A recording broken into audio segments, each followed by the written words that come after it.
नमस्कार, राजस्थान लाइव में आपका स्वागत है और आपके साथ मैं हूं भानु दीक्षित। रुक करते हैं राजस्थान की खबरों का।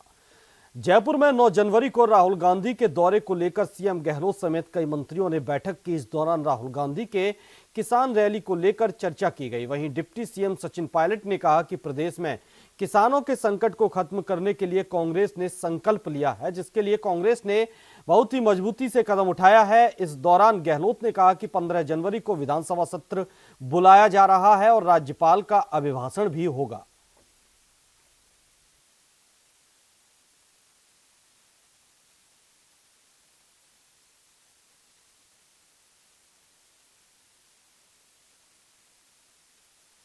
अब तमाम तरह के कानून पारित कर घोषणा करने से कुछ होने वाला नहीं है।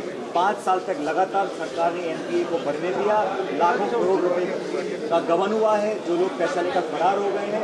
अब चुनाव सर पर है, अब घोषणाएं कर अपनी छवि को सुधारने की नाकाम कोशिश बीजेपी कर रही है। लेकिन जैसा राहुल जी कई बार कह चुके हैं, राफेल के मुद्दे पर कोई भी जवाब देने से कतरा रही है सरकार, और प्रधानमंत्री जी खुद अलग अलग बातें बोलते हैं। लेकिन करप्शन के इशू पर बीजेपी पूरी तरह एक्सपोज हो चुकी है और अब पूरा देश जान चुका है कि बीजेपी के राज में करप्शन को बढ़ाया गया है, जेल में घुटले हुए हैं और जवाब देने से सरकार कतरा है। तारीख को असेंबली का सत्र शुरू हो रहा है, 15 को बुलाया जा रहा है, जिसमें विधायकगण अपना शपथ लेंगे।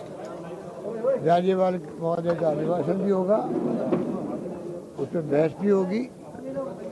ये रखा है, ये फैसला किया हमने और उसके बाद में फिर आगे का पूर्ण रूप से अमल कर दिखलाएंगे। मोदी जी ने जिस प्रकार से देश की जनता के साथ में वादे किए 2013-2014 में, उसके लिए उनके सर्टिफिकेट की आवश्यकता नहीं कि कांग्रेस झुंझुना दिखला रही है, या इसको वास्तविकता में कर कांग्रेस ने 2008 में कर दिखलाया है।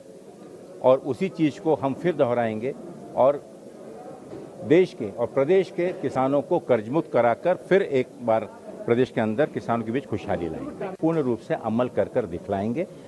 मोदी जी ने सरकार किसानों की कर्ज माफी के तौर तरीकों पर विचार कर रही है और इसके बारे में जल्द ही निर्णय लिया जाएगा। किसान कर्ज माफी के विषय पर सचिवालय में आयोजित मंत्रिमंडलीय समिति की पहली बैठक में इसके बारे में चर्चा हुई। स्वायत्त शासन मंत्री शांति धारीवाल की अध्यक्षता में आयोजित इस बैठक में उद्योग मंत्री प्रसादी लाल मीणा, सामाजिक न्याय मंत्री भंवरलाल मेघवाल, सहकारिता मंत्री उदयलाल आंजना, राजस्व राज्य मंत्री भंवर सिंह भाटी, खाद्य और नागरिक आपूर्ति और उपभोक्ता राज्य मंत्री सुखराम विश्नोई सहित मुख्य सचिव डीबी गुप्ता और संबंधित विभागों के वरिष्ठ अधिकारी उपस्थित थे। बैठक में किसानों की कर्ज माफी के संबंध में कई पहलुओं पर विचार किया गया। जो बैठक हुई है उसमें एक तो प्रक्रिया तय की गई है, तय करने पर विचार किया गया, और दूसरी पात्रता कि किन लोगों के कर्जे माफ किए जाएंगे।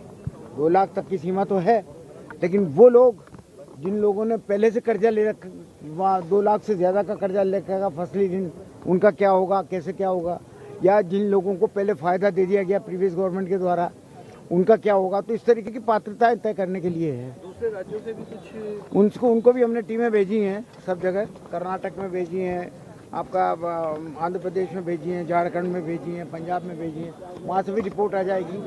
तो हम लोग खुद इसमें बहुत जल्दी में हैं। आज जो बैठक हुई है, अब 10 तारीख को फिर एक दूसरी।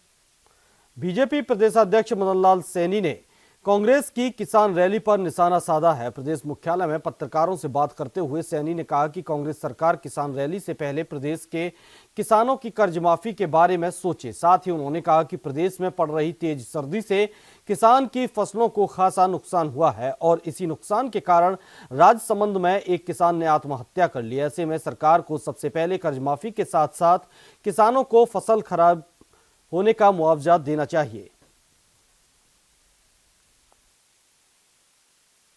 में भयंकर शीतलहर चल रही है। इस शीतलहर में किसानों को बहुत बड़ा नुकसान हुआ है और किसानों की खासकर सब्जियां जो हैं वो जल गई हैं। राजसमंद में एक किसान ने बैंगन की फसल जल जाने के कारण से आत्महत्या की है और बाकी जगह भी इस प्रकार के समाचार हैं कि बहुत ठंड के कारण फसलें बर्बाद हुई हैं। प्राकृतिक आपदा के अंतर्गत किसानों को उनके नुकसान का मुआवजा देना चाहिए।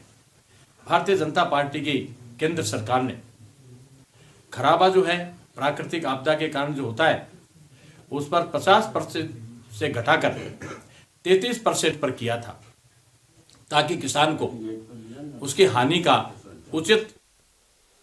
छत्तीसगढ़ में नेता प्रतिपक्ष की घोषणा के बाद अब राजस्थान में भी सुगबुगाहट तेज हो गई है। बीजेपी प्रदेश अध्यक्ष मदन लाल सैनी के मुताबिक ये सारे फैसले केंद्रीय नेतृत्व से होते हैं। ऐसे में पर्यवेक्षक सभी विधायकों की राय लेकर ही नेता प्रतिपक्ष तय करेंगे। ऐसे में उनका जवाब देना ठीक नहीं होगा। वहीं सैनी ने मकर संक्रांति के बाद संगठनात्मक फेरबदल की बात भी कही।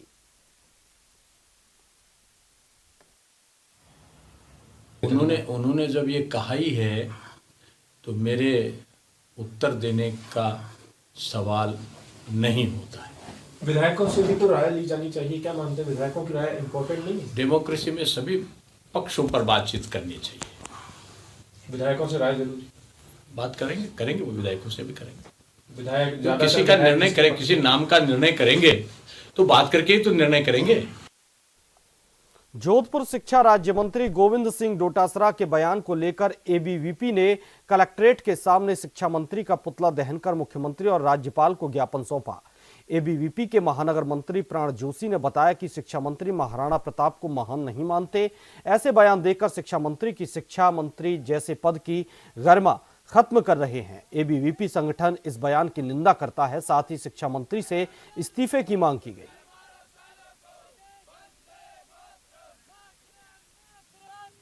आज अखिल भारतीय विद्यार्थी परिषद जोधपुर महानगर द्वारा राज्य शिक्षा मंत्री गोविंद सिंह जी द्वारा जो अपमानजनक बयान और जो बेशर्म वाला जो बयान दिया गया महाराणा प्रताप के ऊपर कि महाराणा प्रताप महान है या नहीं, इसके ऊपर विचार करते हुए दिया गया, उसको लेकर आज कलेक्ट्रेट के ऊपर प्रदर्शन किया गया है और पुतला जलाकर मुख्यमंत्री और राज्यपाल के नाम ज्ञापन सौंपा जा रहा है। ऐसा समय समय पर होता रहा है कि कांग्रेस हर जगह जब देश हित के लिए कोई काम करना चाहता है उसके लिए रोक लगाती है।